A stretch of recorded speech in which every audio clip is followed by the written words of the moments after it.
The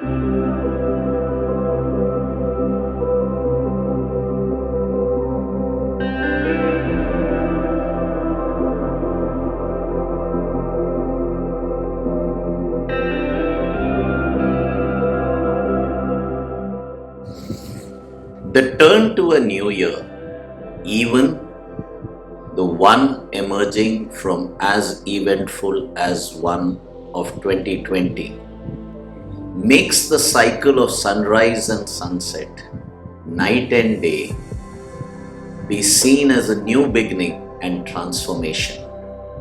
Allow us as Team MHS to tell such a story.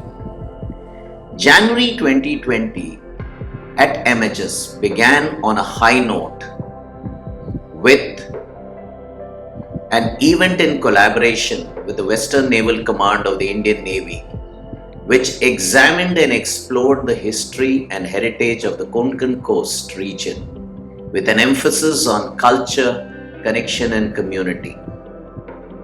And so fresh from the drawing board, plans were pulled up to pick up the pace, and a tiny virus threatened to veer us off course.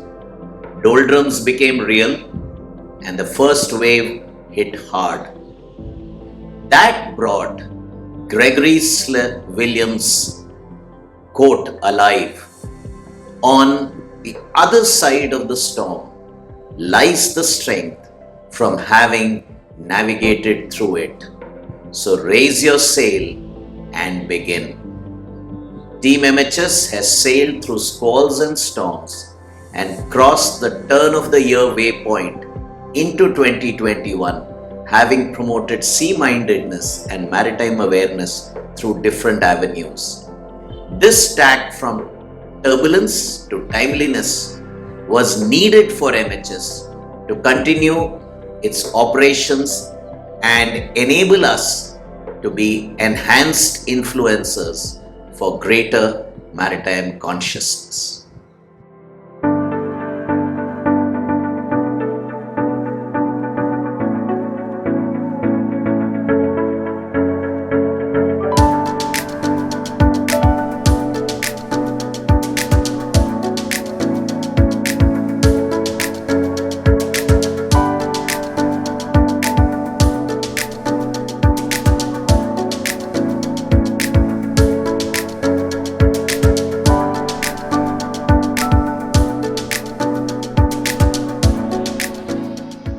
Director MHS presented a paper on surfing through the waves of law and governance at sea at the inaugural All India Legal History Congress 2020 held at Gujarat National Law University, GNLU.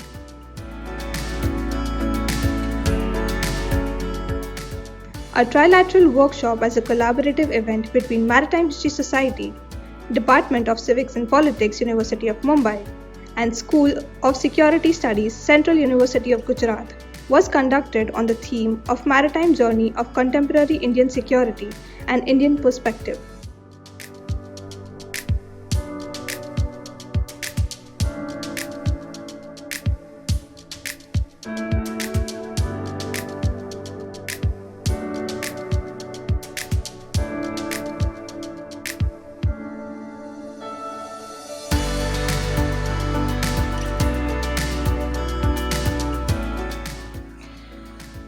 A day sail experience on Antra with Captain Dilip Thonde, the first Indian to complete a solo, unassisted circumnavigation of the globe under sail, saw the MHS team bonding.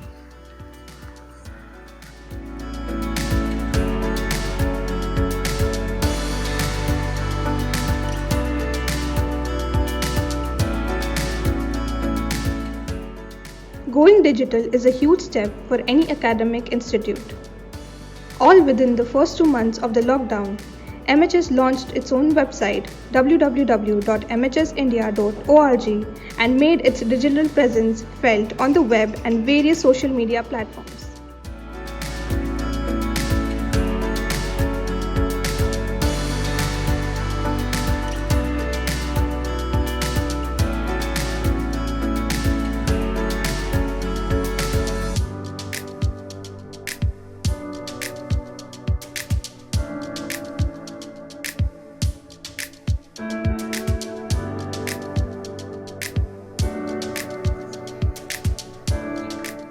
The Founders' Day in May 2020 was held as a fortnight-long cultural commemoration of Indian maritime heritage.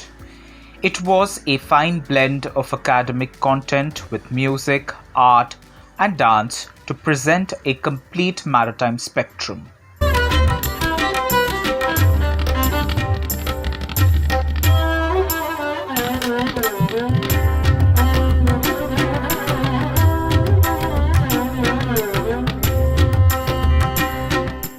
A series of videos were uploaded on the MHS YouTube channel, with Captain Dilip Donde sharing his views on celebrating a decade of Sagar Parikrama. Good morning, ladies and gentlemen. Let me congratulate the Maritime History Society on its 42nd anniversary. It also happens to be the 10th anniversary of the completion of my circumnavigation, the Sagar Parikrama. And why both the events are significant is because the common link between the two was Admiral Auti. Director MHS and Research Associate Janvi Lokegavkar presented a paper titled Climatological Aspects of Indian Navigation in the International Conference in July 2020, themed Roads, Winds, Spices, the Memory of Geopolitics and Maritime Heritage, hosted by the Indian Council of World Affairs, New Delhi. We upheld our traditional monsoon series and successfully conducted 4 talks cum conversations during the monsoon months. These monsoon musings saw our team explore different aspects of the maritime domain. Recently, there was little evidence that they relied on nautical charts as did the Europeans, Chinese, and Arabs. However, some charts used by Kutchi navigators have now come to light. These are not geographically accurate and appear to be more in the form of line drawings of coastal features, panorama sketches of limited voyages of the coast as observed from sea. The chart on this slide depicts a part of the southern coast of modern-day Karnataka, with stellar bearings taken from an offshore island. The pole star altitude of one place on the coast is shown. There are a number of features shown, including the skyline profile of a hill ridge, small islands offshore, palm trees, shallow waters, and the presence of underwater reefs, shoals, and banks. This is another Kutchi chart of Kanyakumari and Sri Lanka, which again shows similar features of the coastline as observed from sea. This is the original print of a Kutchi chart of the Arabian coast and the Red Sea.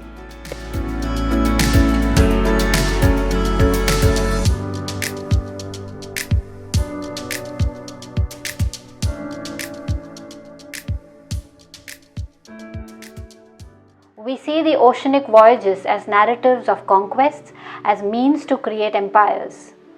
And as all that is mesmerizing about the maritime medium, we found that the literary expressions of engaging with the sea mean personal journeys as well. Oceans of the world contain a lot of treasure. That's not just the lore of the pirate stories we've heard from the West. It was also what merchants in ancient India lived by in the good old days. In this Jataka story, one finds mention of different oceans and seas as full of diamonds, gold, silver, emerald and coral, which is in a way a prelude to the Puranic narrative of the Samudra Manthan, where precious goods emanate from the bowels of the ocean. The idea of pursuit of a fish, of happiness as an end in itself. Life at sea, imagined on a boat, can appear to be quite still and lacking in movement. In order to see the movement of time and space, mariners like those who fish use other ways to understand how much time has passed and how much distance they have travelled. It is said that before entering the sea, a river trembles with fear. She looks back at the path she has travelled.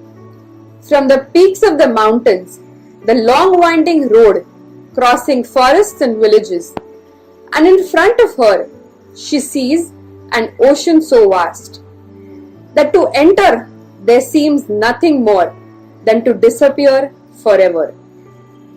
But there is no other way.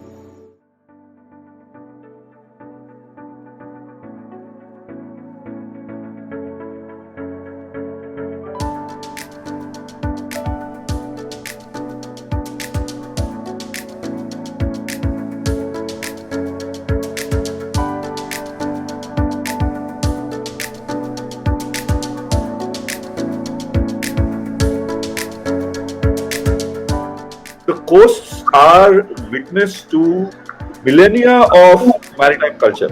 So I think the idea that we have to understand and channelize our maritime culture and our maritime heritage must come. And I think federalism is a wonderful way to do that.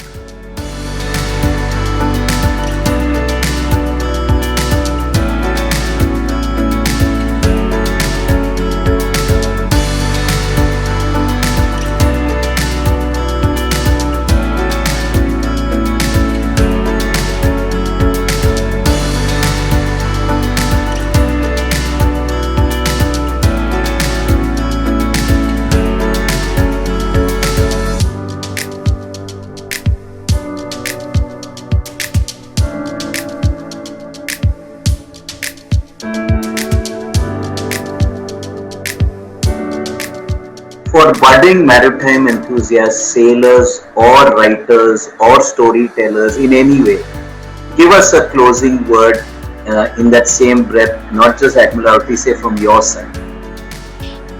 Well, yes, boating unfortunately can be expensive. It doesn't have to be. It tends to be people want the latest expensive toy. But the strength of British sailing is in the dinghies and the small, inexpensive boat. And this is where I think India could develop. You've got the tradition. We know. I served for 14 years with Indian crews, and I know they're very good seamen. The Lascars we had were excellent and very loyal, and I like them immensely. But the tradition's there. You look at your fishermen. You look at the people who used to run the country craft up and down the coast. It's there.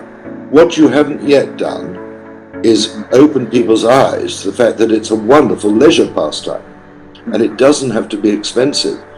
And it's not just that, it's the social side of sailing. It isn't the big stuffy clubs which are expensive. It's what we call here the sailing clubs, where people roll their sleeves up and lay a concrete slip. They'll help each other. They haven't got a lot of money.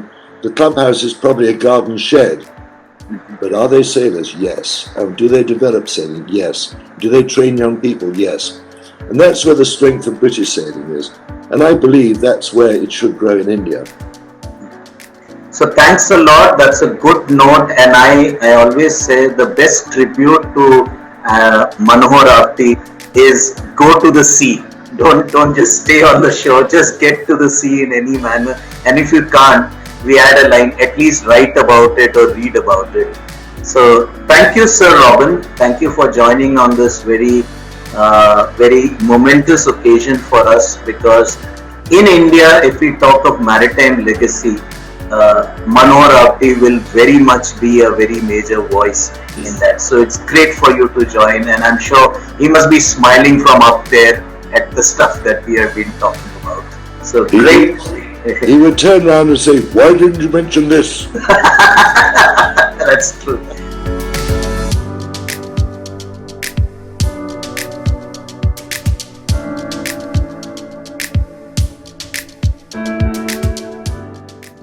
MHS was part of the Delhi series Sea Power Webinar 2020, which was on the theme Military Use of Sea Power. Team MHS presented a paper titled Exploration and Annexation Through Sea in the first session of this seminar.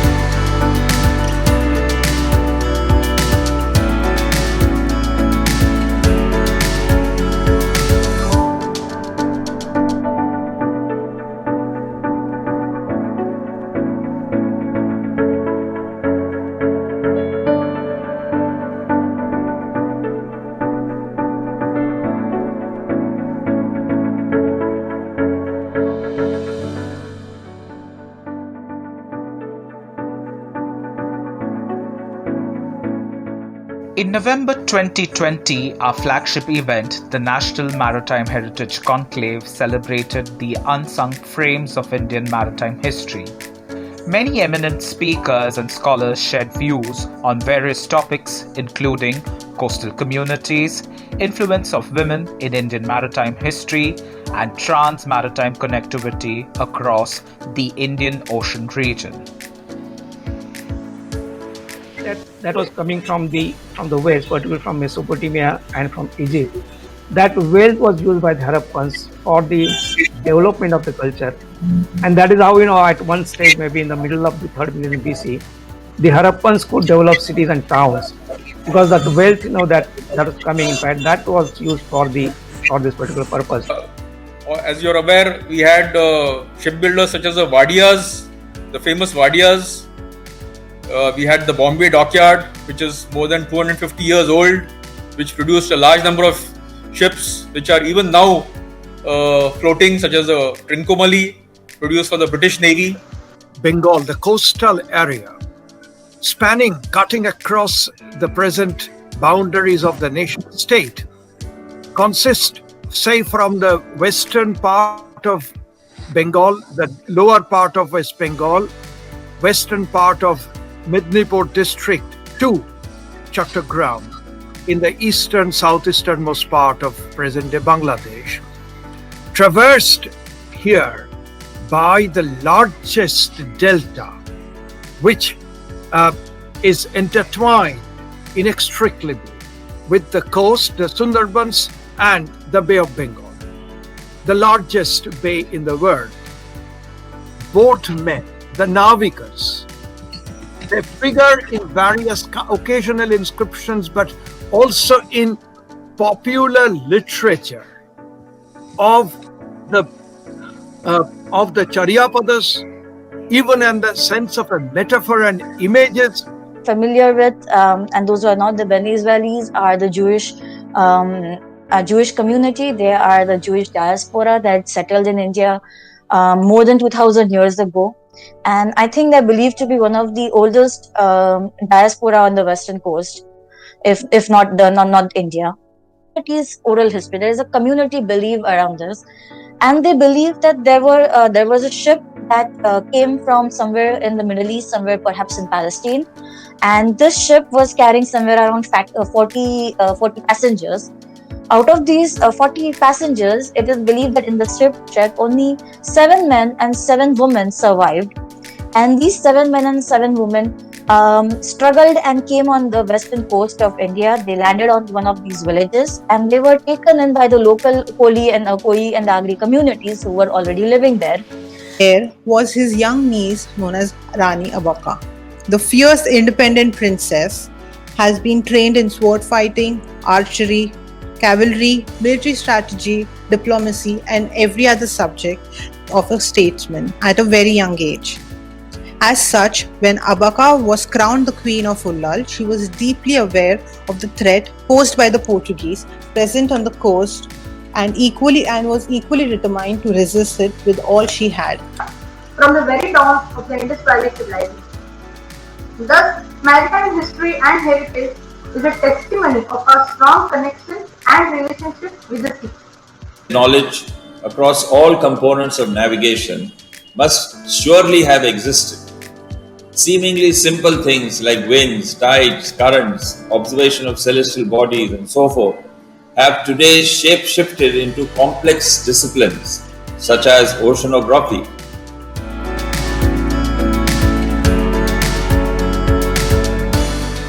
The highlights of the event was the Sagar Song, a musical tribute to the spirit of the unsung Malam.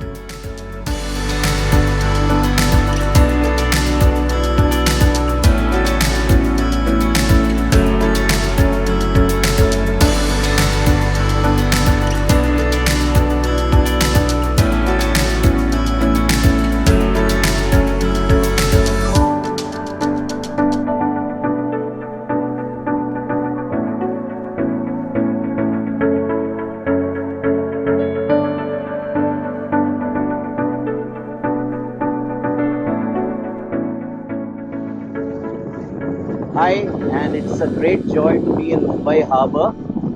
This is onboard sail ship Antra, and as we pan out towards the harbour, you can see one of the batteries called Middle Ground, which is the place that flies the flag of the Commander-in-Chief, Western Naval Command. And then you can see over the entire fort area, the naval dockyard, which has the outer tidal basin, and the harbor mouth to the right in small. If we zoom in, you will find the Bombay Port Trust control position. And continuing right is what used to be, what is now the Indira docks and the other Mumbai Port Trust docks. As we sail further, you will come towards the new developments, part of Mumbai Port Trust, including a car carrier. So this is the rich Mumbai harbour. As we see towards the sky, today the sky is also favourable and we have a very pleasant weather. So come join the sail if you get the opportunity. The buzzword new normal was something Team MHS embraced with open arms. This was a beginning of convergence of thoughts and ideas that would help cover a multitude of topics offered by the vast maritime expanse.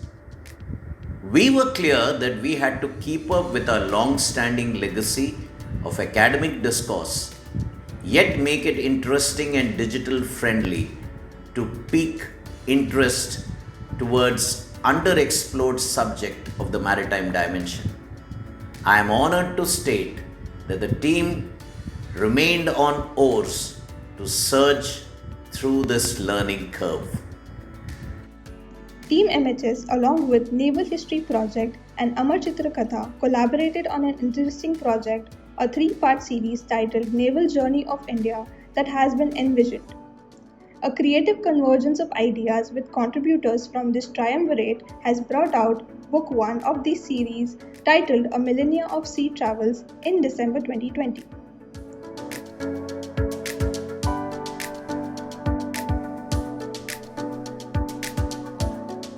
Because today what the Navy stands for is not about guns blazing and going and destroying stuff across. Even today the Navy, even in its military role, stands to maintain good order at sea. Team MHS has contributed articles for various newspapers and magazines related to Indian maritime heritage and tried to awaken maritime consciousness through these writings. The year was rounded off with a special article in the renowned magazine The Week, with 14 in-depth articles as a unique anniversary issue on cover theme Ocean Churning, a voyage through India's eventful maritime past. Among these, Commodore Johnson, Director, Maritime History Society, delves deep into MHS's focus on the navigation of historical data and nautical knowledge for better understanding of oceans and to create maritime consciousness.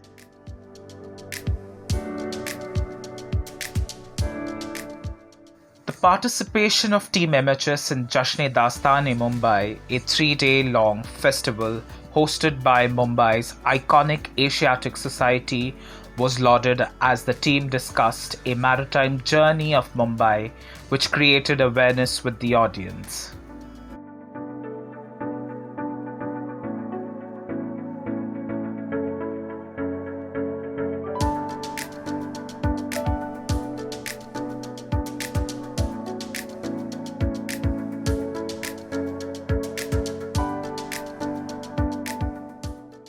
Falling in step with our research projects, our museum and archival projects also gained momentum.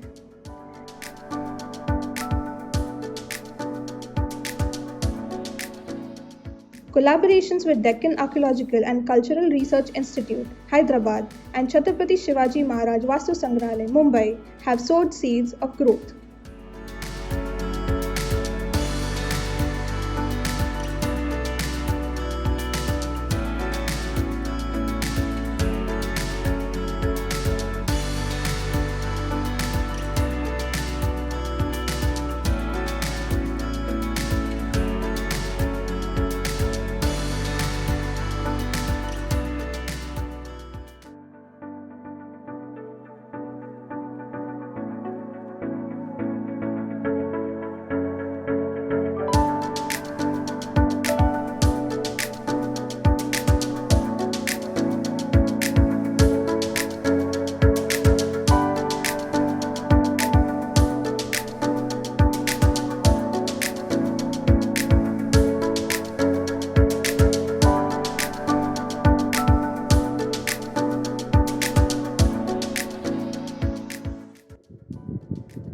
The synergized efforts from our team and various collaborators that we were engaged with in this past year has made every event possible and was appreciated by many. With an increased aplomb, my young and budding team, with their effervescent spirit, has come a long way. I would like to thank them and their families and friends who have worked and helped the team behind the scenes and indirectly contributed to the success of Team MHS. Of course, a big thank you to all the viewers, friends, long-standing supporters and well-wishers of Maritime History Society who have constantly encouraged and strengthened our resolve. Hope you have relished these few snippets of our year-long labor of love. Partner with us to continue promote sea-mindedness as we at Maritime History Society set ourselves into 2021 on course to enhance influence for greater maritime consciousness. Jai Hind, Samno Varanaha.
Jai